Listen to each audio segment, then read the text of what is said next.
All right, guys, in the last video, we were doing the unboxing and the setup of the Acurus MUSE, as well as the two M8 amplifiers right behind me. And I shared with you that because of where this is positioned, this is pretty awkward to have to get down here, turn this on, go through the menu, do the calibration, or not really calibration, but just, setting up your crossovers and stuff. Plus I had the camera mounted right here, so it was pretty hard for me to kind of see without getting in the way of the camera. So I'm off to the angle, pushing the buttons at an angle. What I found out, a couple things. Number one, I'm really excited about this. They do have a WebUI, and we're gonna take you through that. I'll show you what the differences are. There's a few minor differences with what they offer on the WebUI versus the on-screen display. But the other thing is when you push the buttons, what I found out, it's kind of touch sensitive. And so with a, like an iPhone or an Android device or an iPad, you just barely touch it. And that's what I'm used to using. So this one, you just physically have to push it like almost like a physical button. So as long as you push the button, it responds. Absolutely. Well, if I hit it the right spot, we'll go back, go to here, go to here. So you can see it's definitely really responsive. But you do have to put some pressure, and I was just barely touching it, so it wasn't responding. So I thought that that was something to do with the display, but this just the way it's set up. So let's go ahead and dive into, I'm gonna pull it up on my laptop just because it's easier for me to record that than it is. It'll be a lot clearer for you to see than if I were to record it on, or I could do it on my phone. That way, yeah, either one of those will work. So we'll record it, we'll show you what features you have with the WebUI and how to access that. So the first thing you're going to want to do is, if you've got this set up on your network, so I have an Ethernet run to the back of this, so it's connected to my LAN. If we click on this fourth icon at the bottom, so here you can see the IP address has been assigned from my router. It's 192.168.5.56. So let's jump over to the computer and we'll log into the WebUI and take a look. Okay, so I've opened up Safari. Down at the very bottom, you can see I've inputted the address of 192.168.5.56. Once you load that, it pulls up the WebUI for the Acurus MUSE. Up at the top right, we'll go ahead and hit the power button. This powers on the MUSE, and then the triggers, the 12-volt triggers, send the signal to the Acurus M8 amplifiers and powers those on as well. So the layout is very similar to what we have on the front of the display, but a lot more minimalistic. So some of the features we won't see. So let's go ahead and go over the buttons. At the top left, we've got your hamburger menu, and this has a little bit less icons and options than you do on the front of the display. So if I come over to the front of the display and hit the settings, so here you can see we've got 6 icons on the WebUI, but we have 11 icons on the actual front faceplate of the MUSE. So there's certain settings like the brightness, things like that, that you can only do from the front of the unit. So we'll just go ahead and go back home on the front of the unit. So let's go ahead and click on the top left circle where it says I1. So these are your inputs. Here you can see they've got them broken down into the 8 HDMI inputs. We've got 3 optical inputs, 3 coaxial inputs, and 6 analog inputs. So in my case, I've got the input 1, HDMI 1 is Kaleidescape, HDMI 2 is my PlayStation 5, HDMI 3 I believe is my Apple TV 4K.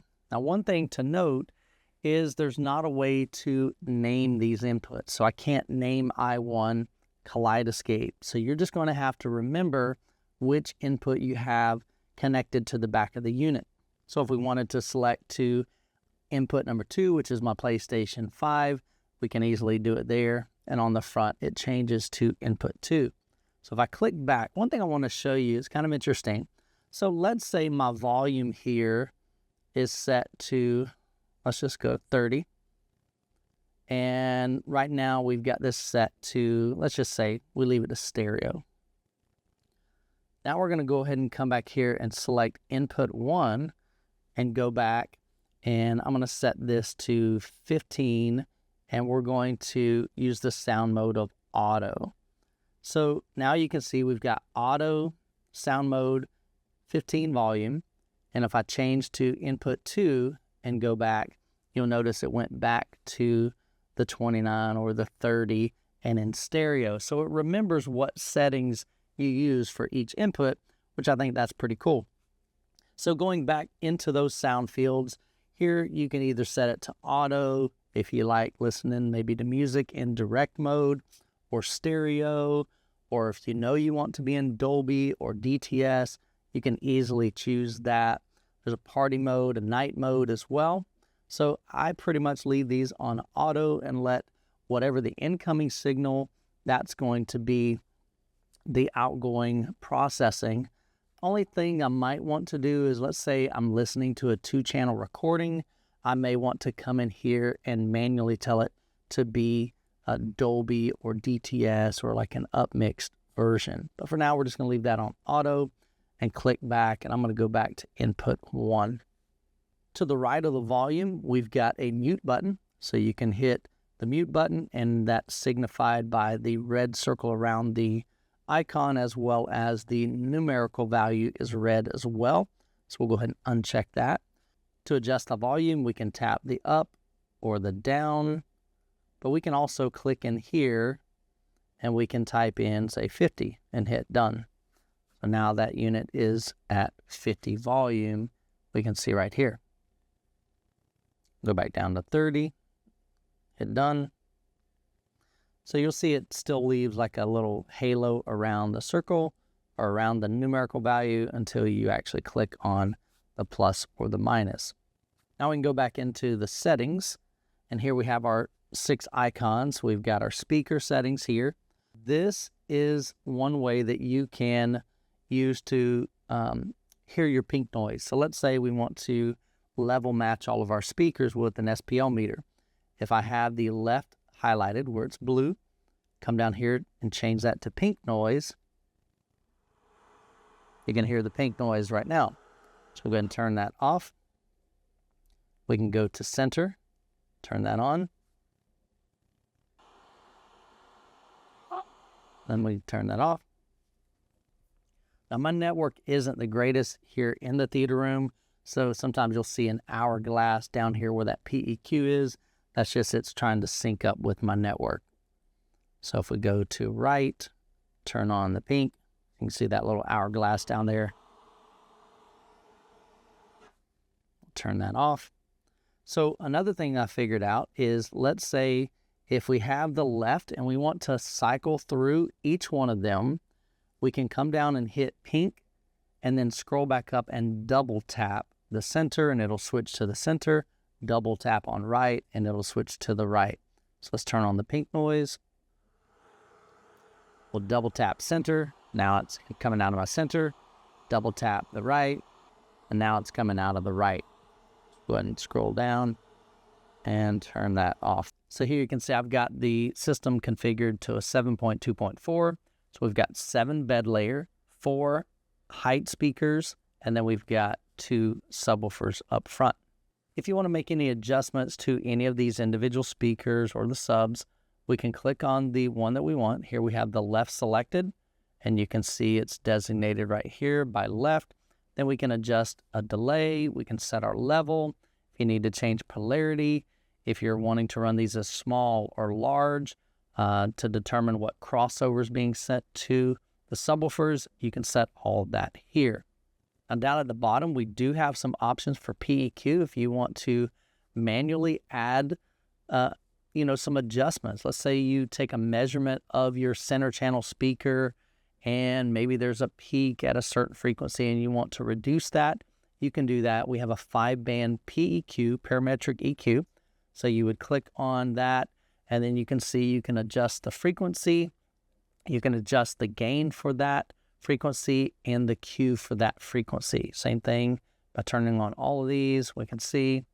And so you can easily go in there and adjust each speaker as well as each subwoofer and create your own adjustments for your calibration. But that would be more of a manual calibration.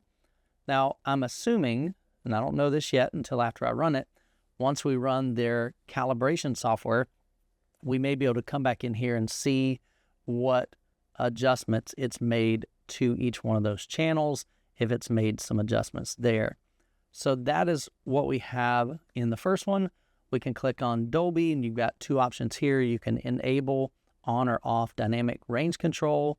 You can turn on or off center spread. In DTS, we just have the option to turn on and off dynamic range control. Down here just shows you what firmware it is. The next one is your network information if you need that. And then here is your reset. If you need to reset the system for whatever reason, maybe it's starting to act a little wonky, you can restart the system to clear that up, or you can reset it to factory. So at least we have some options here. So I'm really grateful. I love the UI. It looks super clean. It looks really, really modern, easy to use. I mean, there's nothing to really figure out. They've done a really good job of making it nice and easy to understand what the layout is and how everything works. I'm really grateful that I'll no longer need to be laying on the floor, messing with the front panel. For the most part, I can do everything through the WebUI. I know in the last video I shared with you, I didn't think that they had a WebUI. That was about 3 in the morning when I finished up that video, so I didn't even think to check the IP address to see if they had a WebUI. So I'm glad that they do, and I know that they're continually, like most other brands, are continuing to work on that, make it even more user-friendly and add more functionality. I believe they said they're about 98% finished with the WebUI. I even have, I think, some of the newer features, like being able to type in the the volume and hit enter instead of just hitting up like 90 times to get to your volume. So that that's implemented in the firmware version that I have right now. And so anyway, so I just wanted to give you an update on that, let you see the WebUI and let you know that I was mistaken. They do have that, so I'm grateful to see that. So the next step is I'll get this system calibrated. They've got their Aspect software, their calibration software, their own proprietary software and calibration setup. Comes with 4 microphones, so that's different. Usually you have 1 microphone and you run your frequency sweep and it takes some measurements and then you move it to another location. Move it to another location, you do 5 or 8 or however many points of reference, and then it takes those measurements, calculates, and then it adds all the EQs and delays and all of that. So theirs is a little bit different. They give you 4 microphones. It connects to like a USB hub. There's some software, and then we'll run that, and it takes all the measurements at one time. So I'm curious to see what that is like, and then of course, how does it sound once we get it dialed in and set up. So I'm excited to share that with you guys. So anyway, if you got any questions about the Acurus MUSE, drop them down in the comments. Check out their website if you're interested in their products. And as always, hope you guys have an incredible week. God bless. We'll catch you in the next video.